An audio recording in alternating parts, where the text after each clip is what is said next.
너무 무거운 질문일 수도 있는데 모두들 한평생 한 번쯤은 생각해 본 적이 있을 것 같습니다. 그건 바로 '나는 누구인가.'라는 질문입니다. 이런 어려운 질문에 제가 답을 낼 수는 없습니다. 답을 내자는 게 아니라 한 번쯤 잠깐 생각해 보는 시간이 한평생에 한 번쯤은 있어야 되지 않나라는 생각이 들어서 이 주제를 꺼내 봅니다.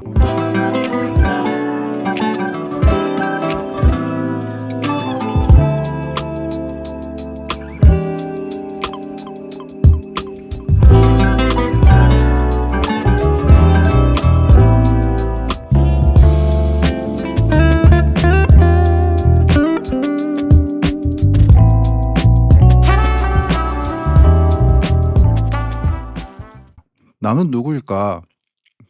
글쎄요. 나이를 먹었는데도 아직은 저도 잘 모르겠습니다. 어릴 때 사춘기 때만 하는 고민인 줄 알았는데 이 질문은 평생 따라다니는 것 같습니다. 중학생 시절에 처음으로 나란 존재에 대해 깊이 생각해 본 적이 있습니다. 뭐 깊어봤자 중학생이니까 얼마나 깊었겠습니까마는 '나는 왜 여기 있지? 왜 하필 이 집에서 태어났지? 우리 부모님은 나랑 무슨 관계지?' 이런 것들을 한번 생각해 본 적이 있습니다. 원하지 않았는데 이미 여기 있었고 주변에는 부모님이 있고 누나들이 있고 이 세상에 이미 정해진 공간 안에 내가 있는 겁니다. 제가 정한 게 아니죠. 모든 게 너무 낯설어서 끔찍했던 공포스러웠던 그런 순간이 있었던 적도 있었고요. 그 시기를 우리는 뭐 질풍노도의 시기라고 하더라고요, 공부를 할 때는. 그래서 빠른 바람, 성난 파도 같은 게 밀려오는 그런 시기였던 것 같습니다. 마음이 폭풍우처럼 흔들리는 상태. 아주 예민하고 혼란스럽고 나 자신이 낯선 그런 시기 말이죠. 저만 그런가요? 여러분도 그런 적이 있는지 정말 정말 궁금합니다. 돌이켜 보면 그때 저는 그 정체성을 찾느라 뭐 잠깐 너무 길게도 아니고 잠깐 허우적대고 있었던 적이 있었던 것 같습니다. 그런데 뭐 지금 나이 든 지금도 똑같습니다. 이상하죠? 한참 어른이 된 지금은 그럼 알까요? 여전히 모르겠습니다. 나는 누구일까요? 혹시 평생 모른 채 사는 건 아닐까? 그런 생각도 들었습니다. 그래서 제가 우연히 책을 하나 읽었습니다. 데이비드 이글먼의 더 브레인이라는 책인데요. 거기서 이런 내용이 나오더라고요. 자아는 고정된 실체가 아니라 뇌가 만들어내는 이야기일 뿐이라고. 이게 더 브레인이라 그래서 뇌에 대한 얘기거든요. 그래서 뇌가 우리를 조종하고 있다. 우리는 조종당하고 있다라는 그런 얘기인데요. 자아는 고정된 실체가 아니라는 겁니다. 뇌는 뇌가 만들어내는 이야기일 뿐이라는 겁니다. 기억이나 우리는 개인적으로 기억, 경험, 감정이 모두 다 다르죠? 매 순간 그걸 다시 조합되면서 나라는 느낌을 만든다는 겁니다. 그래서 매번 케이스 바이 케이스입니다. 매번 다르다는 얘기입니다. 우리는 그래서 정체되어 있지 않고 매번 다른 나가 될 수 있다라는 겁니다. 오늘은 A라는 내가 될 수 있고 다음 날은 B라는 내가 될 수가 있는 거죠. 정해져 있지 않다라는 겁니다. 나란 존재가 그래서 결과론적이 아니라 과정에 가깝다는 얘기였습니다. 그 문장을 읽는데 괜히 마음이 편해지더라고요. 아, 그래서 뇌 공부가 정말 괜찮은 것 같아요.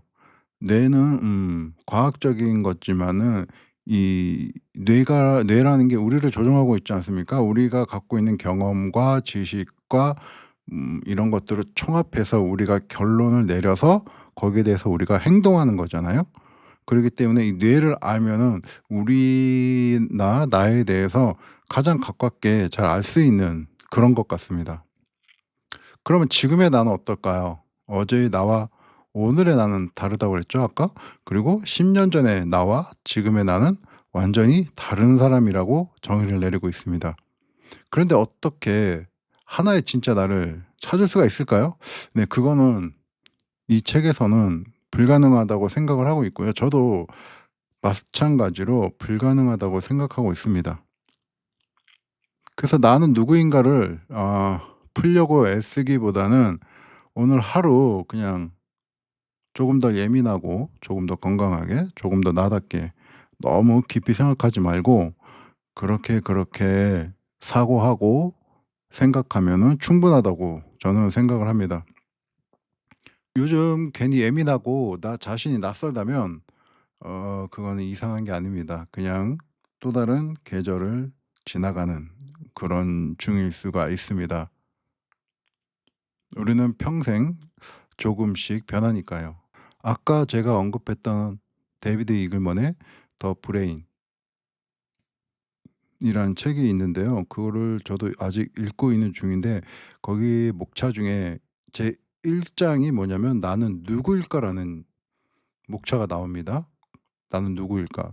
그 '나는 누구일까?'라는 거를 이 뇌과학을 통해 설명을 하고 있는데요. 1장 '나는 누구일까?'는 전체 책에서 가장 근본적인 질문을 던지는 부분이고요. 여기서 나라는 존재는 사실 하나의 고정된 중심이 아니라 서로 다른 뇌 회로와 시스템이 함께 만들어내는 결과라는 설명을 합니다.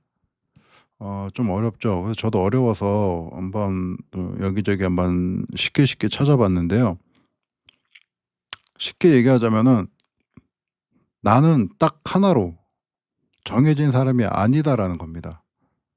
우리 안에는 여러 마음이 같이 있다는 뜻입니다. 예를 들면 공부를 해야 하는 마음, 그다음에 놀고 싶은 마음, 그다음에 쉬고 싶은 마음, 참아야 하지 않은 마음, 화내고 싶은 마음, 이런 것들이 많이 감정이 복합적으로 있지 않습니까? 이런 것들을 머릿속에서 서로 싸우고 그 싸운 결과 그 행동으로 나온다는 겁니다. 그래서 내가 어떤 날은 열심히 공부를 하는 날도 있고 어떤 날은 게으른 날도 있잖아요. 그다음에 어떤 때는 착하게 굴 때도 있지만 어떤 때는 욱하게 이상하게 욱하는 그런 날도 있습니다. 그래서 저자가 진짜 하고 싶은 말은 뭐냐면 사람은 원래 복잡하다는 겁니다. 왜 마음이 자꾸 바뀌고 왜 후회할 일을 하고 왜 알면서도 실수를 반복하는지 이런 것이 다 뇌가 여러 부분으로 움직이기 때문이라고 보는 겁니다. 그러니까 '나는 왜 이렇게 모순되냐.' 하고 너무 자책하지 말라는 뜻입니다. 한 줄로 정리하면은 나는 단순한 한 사람이 아니라 여러 마음 A, B, C, D, E, F, G라는 여러 마음이 함께 움직여서 만들어지는 존재라는 것입니다. 자 더 쉽게 설명해 볼까요?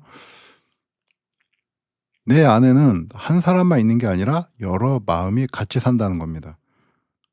예를 들어서 운동을 해야지 내일 "에이 내일 하자." 하고 미루는 거. 그다음에 "야 참자 오늘은."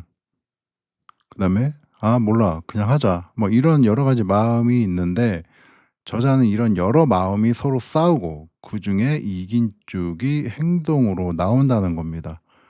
그래서 사람이 결심했다가도 금방 바뀌기도 하고 참으려다가 화내기도 하고 다이어트를 한다고 했다가 다시 먹방을 하기도 하고 후회하면서 또 같은 행동을 하기도 합니다. 원래 사람 뇌라는 것이 그렇게 되어 있다는 뜻입니다. 그래서 "너는 왜 이렇게 왔다 갔다 하냐."라는 얘기를 많이 들으셨죠? 저도 많이 들었는데 사람은 원래 단순하지 않고 복잡하다는 개념입니다. 그래서 내가 이상한 게 아니라 사람 자체가 원래 복잡한 존재라는 겁니다. 어 진짜 한 줄로 요약을 다시 해 볼게요. 그러면은 이렇게 요약이 됩니다. "나는 한 가지 마음으로 사는 사람이 아니라 여러 마음이 같이 있는 사람이다." 다시 한번요. "나는 한 가지 마음으로 사는 사람이 아니라 여러 마음이 같이 있는 사람입니다."